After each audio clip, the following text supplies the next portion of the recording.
seja bem-vindo a mais um Planeta Mulher, que durante toda essa semana dedicou a falar sobre os traços de caráter. É verdade, como é que esses traços interferem no seu corpo, como é que o nosso corpo demonstra qual é o traço de caráter.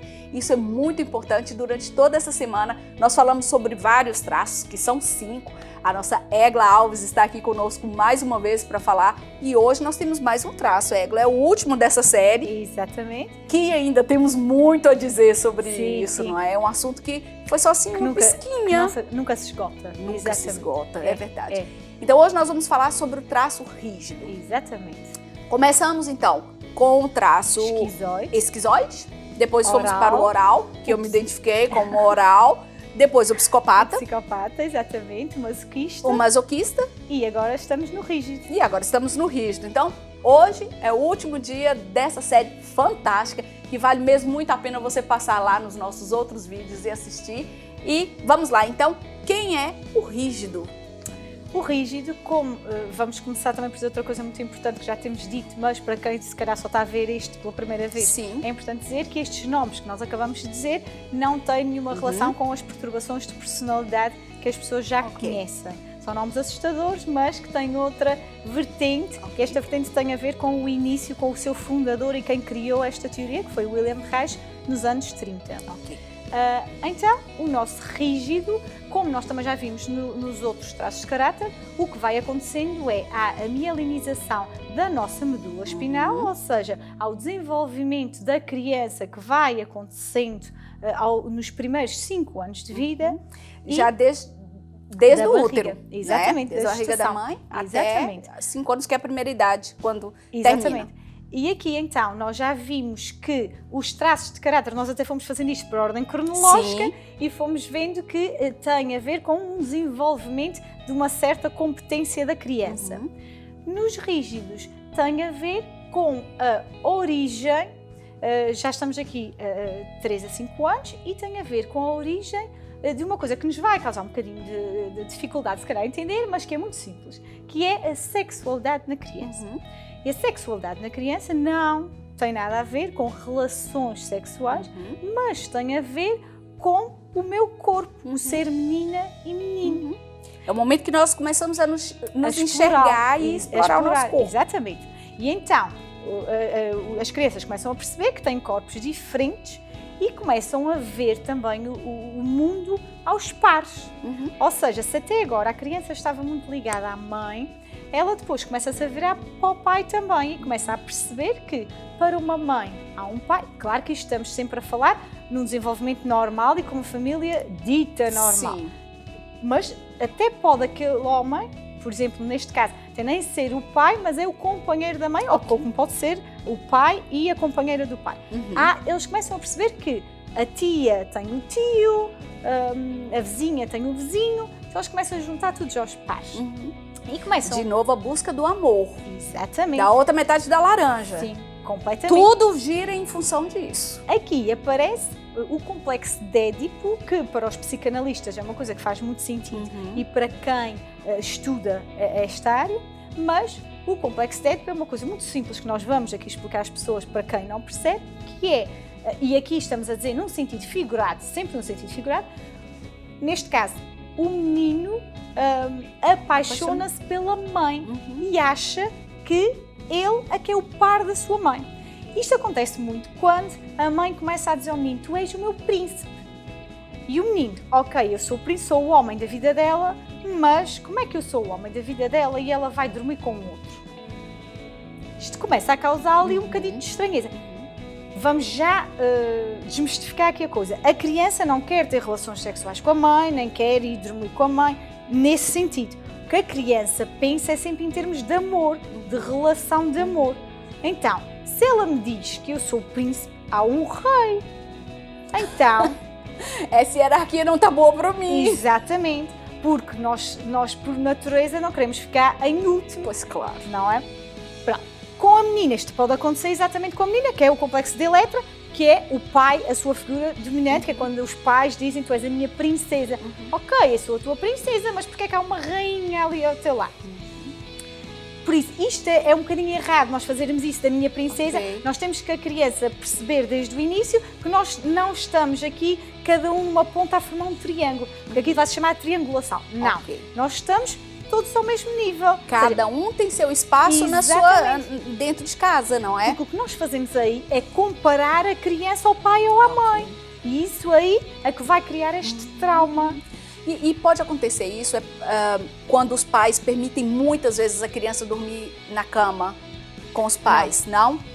Não tem tanto a ver com isso. Ok. Há diversas teorias, há quem defenda que a criança não deve dormir com a mãe ou com o pai porque deve ter o seu desenvolvimento normal e a sua autonomia.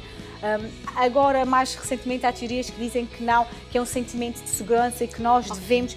Eu acho que isso tem a ver. Claro que a criança tem que perceber que existem limites, Sim. mas o dormir ou não na nossa cama acho que tem muito a ver com a maneira como a criança interpreta esse dormir na nossa cama. Tá aí. Não é ela manipular-nos e gritar, dizer não consigo dormir sozinha e não sei o quê, tem que ir. Não, eu vejo mais como se for no sentido do aconchego, do carinho, da segurança, não há problema. Volta aí nenhum. à história da segurança, não é? Eu tô ali para você. Exatamente. É diferente, por exemplo, de um pai dizer, mesmo que ela não durma na mesma cama com a mãe, mas dizer, você é a pessoa mais importante da minha vida. Sim. Não é? E afinal não é, porque a mãe está ali. Exatamente. E isso vai criar, então, como eu já referi, uma triangulação. Ou seja, a pessoa acaba por perceber que há ali 3 pessoas e que ela é o elo mais fraco. Ok. A criança percebe, vê-se como o elo mais fraco. E o que é que ela sente? A dor do rígido é a traição. Ela sente que está a ser traída. Vamos falar, no caso da menina, estou a ser traída pelo meu pai. Porque então ela diz que eu sou a pessoa mais importante, mas está-me a trair, porque ele afinal tem outra pessoa que é igualmente ou mais importante que eu, até é mais, porque eu sou o elo mais fraco. Ok. E então, o que é que eles vão fazer? Eles vão, enquanto adultos, os rígidos vão definir toda a sua vida neste sentido da triangulação. Sim. É por isso que dizem que os rígidos traem muito. Exatamente. Porquê? Porque para o rígido, o amor ficou lá atrás. Foi entregue à primeira pessoa que eu amei, que eu dei o meu amor, que foi o meu pai ou a minha mãe, consoante ser menino ou menina. No nosso caso, por exemplo, somos raparigas, o homem da nossa vida, o primeiro, foi o nosso pai. Sim. Normalmente, mas depois nós conseguimos, se não formos rígidos, conseguimos criar na mesma relações com as outras pessoas, porque não ficamos paradas, estagnadas nesse estádio. Neste caso, a criança ficou. Então, o amor dela ficou lá atrás. O que é que eu posso dar a outra pessoa com quem eu me relaciono agora? Sexualidade. E eu vou-me ligar através da sexualidade. Ok. Não através do amor. Do amor. Porque se eu der amor a esta pessoa, vou estar a trair o meu pai. Ok. E eu não posso trair. Que loucura. Porque definitivamente são os nossos primeiros amores. Exatamente. E Sempre. isto é muito engraçado, são aquelas pessoas que nós todos já vimos, infelizmente, que têm uma mulher ou um marido em casa que são espetaculares e que eles traem imenso. E nós sabemos, já tiveram várias relações, eu conheço casos destes, são essas pessoas. Porquê? Porque aquele marido ou aquela mulher que estão em casa estão a desempenhar o papel de pai ou de mãe. E eu estou a tentar solucionar esse trauma através daquela pessoa. Então, aquela pessoa eu dou o meu amor, mas a sexualidade eu tenho que expressar com outras pessoas. Com outras pessoas. Porque nunca posso juntar amor e sexualidade na mesma pessoa. A nossa entrevista de hoje é a pergunta que não quer calar. Como é que é o corpo dessas pessoas? Vamos identificar logo os rígidos. O corpo destas pessoas são aquelas pessoas super irritantes para nós que não somos perfeitas. Okay. Não estou a brincar. São as pessoas que são consideradas perfeitas. São lindas. Estético. São aquelas pessoas bonitas, bem feitas, com curvas, corpos torneados. São aquelas pessoas que são sexualmente apelativas. Sim. As pessoas que toda elas a gente têm que ser, né? Exatamente. E porquê é que elas são apelativas? Pela competição, se calhar. Exatamente. E porque eu já fui trocada uma vez, eu não vou voltar a ser trocada. Então agora eu vou ser perfeita fisicamente, mas não só. Eu vou ser perfeita em tudo. Cuidado quando for procurar aí os seus parceiros, fuja dos muito lindinhos. Mais ou menos. Não, a sorte é que as pessoas com caráter rígido, tal como todas as outras, têm este caráter dominante, mas depois acabam por ter outros que vão ali, que podem aplacar um bocadinho isto. Por isso não quer dizer que todos rígidos traiam, sim, nem todas as pessoas bonitas vão trair, mas há uma propensão para isso. Estas pessoas também são extremamente competitivas, são pessoas que têm que ser perfeitas em tudo. Se elas tiverem uma energia mais masculina, mais yang, vão ser aquelas pessoas que são muito atléticas, que vão através dos desportos atléticos. Sim. Se forem mais femininas, mais uma energia yin, vão Mais ser sexual, se calhar, exatamente, as pessoas mais sedutoras, mais pela sedução. Uma coisa muito engraçada, e nós nos programas atrás falamos na dor de cabeça, estas pessoas, se elas têm muita energia sexual a pulsar, e se essa energia não sair em forma de relacionamento sexual, ela sobe para a cabeça e nós temos enxaqueca. São aquelas pessoas que têm muita enxaqueca. Fantástico. Porque, como nós já falamos também noutros programas, todas as nossas doenças, tudo aquilo que nos perturba, vem da nossa mente. Porque corpo e mente são um só. E há uma energia que flui e que une isto tudo. E o corpo é só manifestação de tudo que nós temos na alma e na mente. Essa é uma realidade. Por isso, se nós quisermos conhecer o nosso inconsciente, basta analisarmos o nosso corpo e os nossos problemas de saúde, que nós temos indicações de que é que o corpo quer que nós façamos, o que é que a nossa mente precisa. Gleice, parece tão simples e ao mesmo tempo parece tão complicado. É complexo, não é que seja, complexo. Não é que seja complicado, mas é complexo, até porque nós aqui estamos a falar de uma forma muito simplista, claro. Estamos a falar de o estilo de corpo é este e a personalidade ou o caráter vai ser aquele, mas estamos a esquecer de uma coisa importante que é, nenhum traço de caráter é puro, então a pessoa não tem só este. Por exemplo, eu posso ter um traço de caráter que defina a minha parte de cima, da cintura para cima de uma forma, mas a minha cintura para baixo seja de outra. Porque tem outro traço de caráter que influencia isso. Agora já tenho outro TPC para pensar isso em casa. Qual é o outro traço que é responsável? Por isso é importante nós percebermos isso, que é o nosso físico não responde só a um traço, responde àqueles 2 ou 3 que são dominantes. Por isso é que nós, a avaliação corporal se faz não só através do nosso traço físico, mas também do nosso rosto, da nossa expressão, do que nós dizemos, da forma como dizemos, do olhar, dos nossos gestos, de várias fontes, digamos assim. Fontes, é isso mesmo. Isso não é uma análise que agora as pessoas estão aqui a ouvir e vão conseguir já analisar toda a gente. Sim. Não é para a gente ter mais ou menos uma noção. Exatamente. E para já saber que isso existe e procurar mais recursos. Sim, né? sim. Claro que sim. Como é que nós lidamos com o rígido? O rígido, o que nós temos que ensinar ao rígido é que isto se pode unir, ou seja, existe amor e sexualidade e que ele não está a atrair, digamos assim, Olha, isso é difícil, a pergunta que eu vou fazer agora. É possível ensinar ou ele tem que descobrir por si só? Porque isso eu penso que é um insight assim muito pessoal, ou não? Sim, eu acredito que há pessoas que cruzam o nosso caminho e que nos podem fazer pode ser o clique, aquele clique que nos faltava. Eu acredito nisso e faz muito sentido. Agora, qualquer mudança que existe em nós temos que a permitir. Às vezes nem é só o querer, é permitir. Porque eu até posso querer muito mudar numa coisa, mas depois eu tenho aqui uma reserva, eu tenho aqui um mecanismo de defesa, porque temos que relembrar isto outra vez.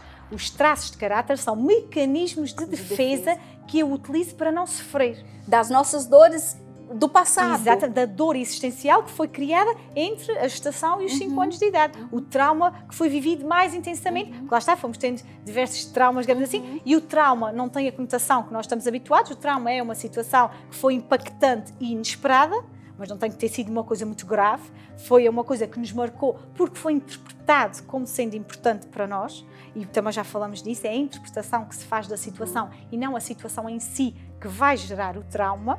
E isto é importante para as mães e os pais não se sentirem culpados. Pois é. E é importante também que eles percebam que nós damos, há uma dor existencial do trauma que a criança vai ter e em adulto também, mas também há um recurso, uma coisa em que ela é muito boa. Por exemplo, o rígido. O rígido, ele quando perceber que não tem que trabalhar sozinho, e ele quando conseguir unir os recursos dos outros traços de caráter, isto vai ser uma pessoa que consegue fazer tudo, porque é uma pessoa muito proativa, muito para a ação. Só que enquanto ele achar que ele tem que estar em primeiro lugar, ele pode ter aqui algumas dificuldades, porque ele vai tentar tudo ser perfeito e estar em primeiro lugar. Quando ele perceber... E ninguém nunca é, né? Exatamente. Quando ele perceber que trabalhando em equipa com as outras pessoas, que não precisa ser melhor do que eles, que nós juntos é que fazemos a força, ele é espetacular, é ele que arrasta os outros todos e que os leva para a ação. É o proativo, é o que põe em andamento, em funcionamento. Isso é espetacular. É incrível como essa série, essa semana, me deixou mais rica, tá trazendo para as pessoas que estão nos assistindo traços do corpo, levando para as pessoas perceberem alguns porquês que nós nunca pensamos sobre isso, não é?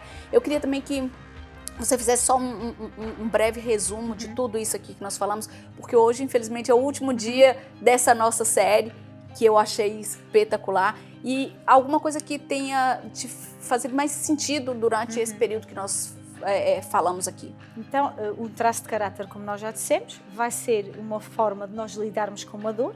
Esta dor que foi originada deste trauma vai ser marcante na nossa vida, mas também só é marcante se nós deixarmos. Lá está. Se eu tiver consciência, eu posso trabalhar isso.